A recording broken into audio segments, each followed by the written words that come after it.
给俄送礼还不够，美还要再推沙特一把，或将其推入中国的怀抱。大家好，我是薛云华，欢迎收看云华观点。遭遇沙特背刺之后，美国高官彻底被激怒了，这下或将其推入中国的怀抱。近日，在美国对外军售问题上，拥有否决权的美国国会参议院外交关系委员会主席梅内德斯誓言要做出一个重大的决定。什么决定呢？也就是阻止美国政府未来对沙特的所有的武器销售，并呼吁拜登政府立即冻结美沙两国之间的所有合作。毫无疑问，从梅内德斯的字里行间便能看到其对沙特的愤怒，而导致其对沙特如此愤恨的根本原因，就在于沙特近期推动欧佩克加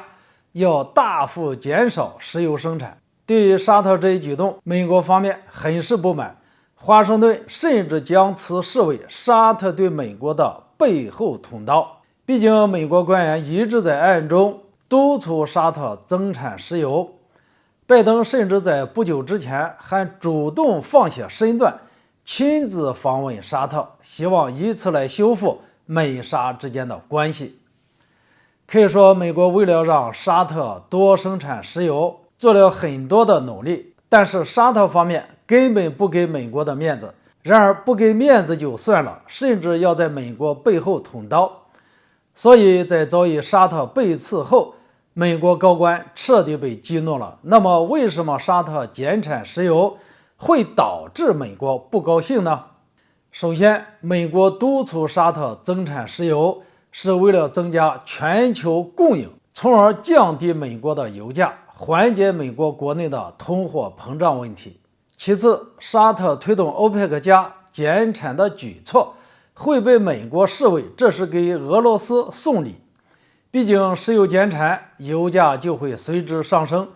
在一定程度上对处于俄乌冲突中的俄罗斯会起到帮助作用。基于这些情况，面对沙特要减产石油的举措，美国方面很是愤怒。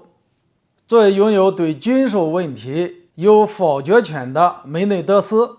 站出来扬言要阻止未来对沙特所有武器销售，也可以认为美国政府对沙特的报复。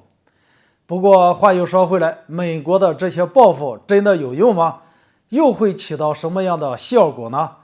在我看来，美国这是嫌沙特给俄罗斯送礼还不够，还要再推一把，或将沙特推入中国的怀抱。为什么这么说呢？因为早在几年前，在美沙关系较好的时候，美国可谓是沙特的主要武器进口国。而从拜登上台以后，这种局面发生了变化。一方面，自然是在拜登政府的主导下，美国逐渐撤出中东，从而导致美国与一些阿拉伯国家之间的关系发生了微妙的变化。另一方面呢，则是这些国家也想改变依靠美国提供武器装备的现状，